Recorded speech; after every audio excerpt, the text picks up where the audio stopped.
Sziasztok! Ez lesz az utolsó videó most kb. Egy jó ideig, amíg nem megyek valami különleges helyre, amit megosztanék.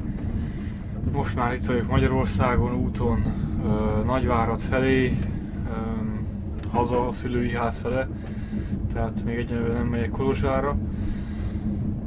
Hát lassan 38 órája vagyok ébren.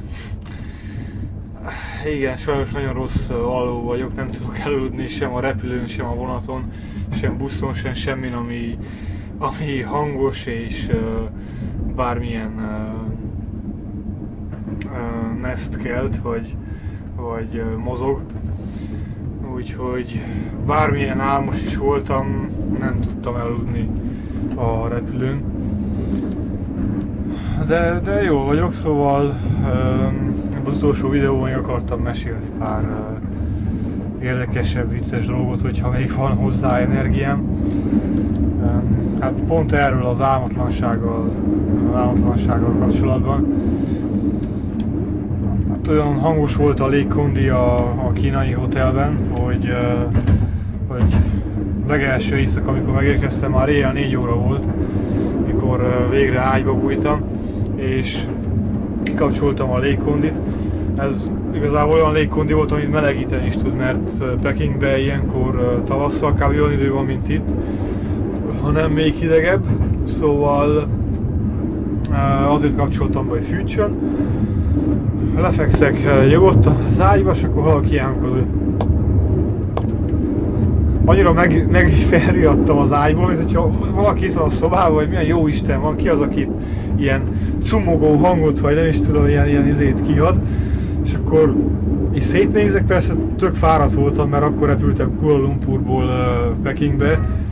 6 órás repülőút volt, úgyhogy délután fél 7-kor indultunk, és későn landoltam, bla bla bla.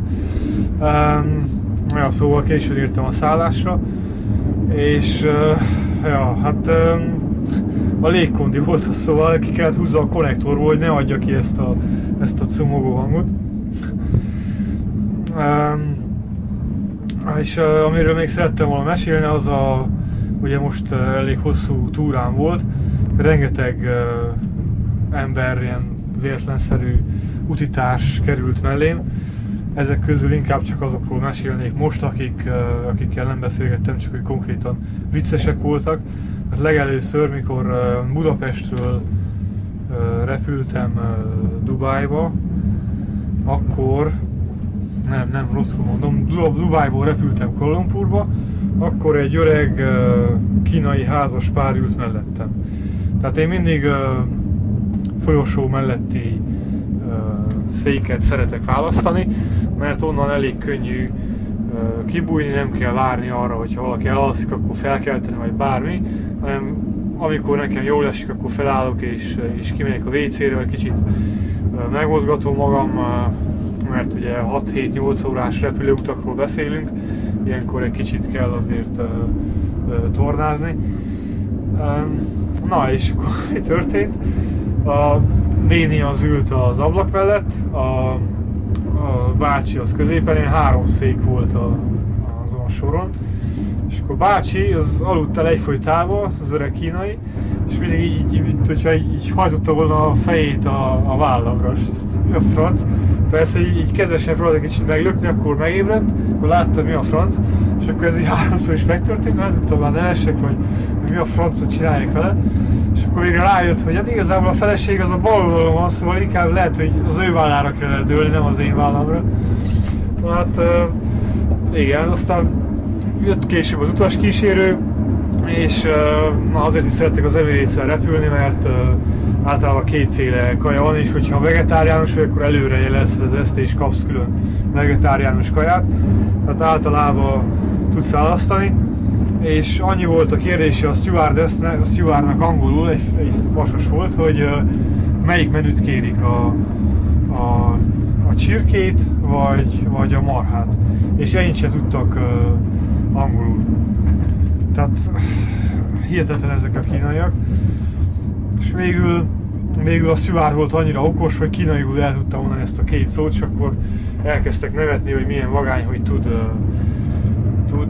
ennyit kínaiul az utaskísérő, és akkor választottak egyet. Hát ez volt az egyik vicces. Utána a másik sztori.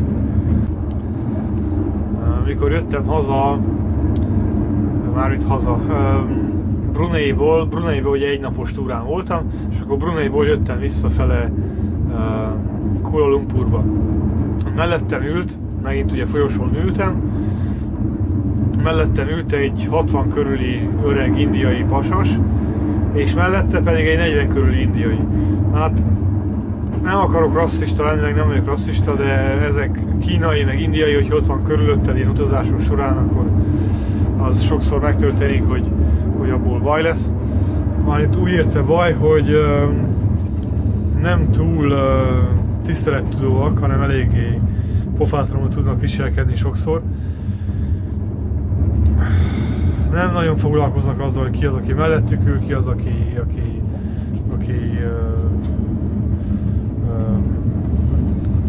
körülveszi őket. Tehát volt már olyan is, hogy kínai ült mellettem, és akkor így feküdt át a másik az én oldalamra, az én székemre, vagy áttette a kezét vagy a lábát, és aztán valahogy szépen úgy jeleztem neki, hogy azért lehet, hogy nekem is kellene hagyni helyet. Vannak még ilyen dolgok. Na mindegy, kb. Az volt, hogy hát én dög fáradt voltam, és most az egyszer tényleg lehet úgy éreztem, hogy el tudok aludni repülőn, és szinte el is bóbiskoltam, és ezek olyan hangosan beszéltek, hogy hihetetlen. Tehát a fiatalabbik indiai elkezdett valamit mesélni, és úgy képzeljétek, az öreg az szinte semmit nem mondott, viszont minden egyes mondatra neki helyeselni kellett. És a helyeslés az olyan mondta, hogy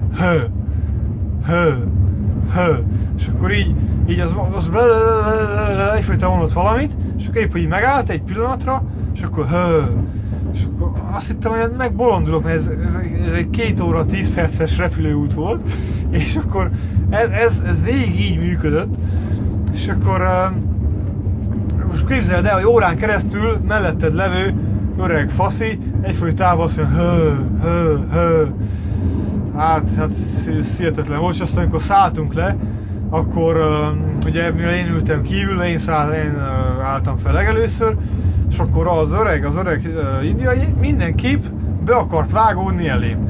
De még nem mozdult senki sem, és sorba álltunk, mert ugye a repülő közepén voltunk mi, és előttünk pedig voltak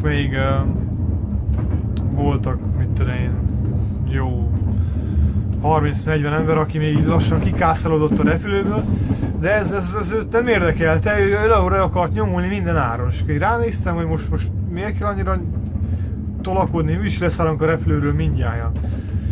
De nem, őt ez nem zavarta, és akkor így ránéztem, és ilyen vérben úszó, ilyen piros szeme volt, mert 60 körüli indiai volt, és na hát azért se engedtem előre, nem érdekel, hogy idősebb vagy bármi. Az ilyen pofátlan embereket nem szeretem, akik nyomok, akik kiabálnak, meg tolakodnak, meg mit tudom én, akármennyire, ha idősebb nálam, hanem egyszerűen a tiszteletet azt ki kell érdemelni. És utána a másik érdekes, az Kuala Lumpurból volt Beijingbe, hát ott már annyira nem nagyon volt vicces, 2 orosz srác ült mellettem, és végig ők tényleg abszolút kiabálták. És se szarták azt, hogy bocsánat a csúnya kifejezésért, hogy ki az, aki mellettük ül, rengetegen aludtak már a környéken, és ők csak az orosz szöveget tolták egyfolytában. Hát most tényleg ennyit a vicces sztorikról. Ezek voltak az érdekesebb utitársak, akikkel itt találkoztam. Hát, sziasztok!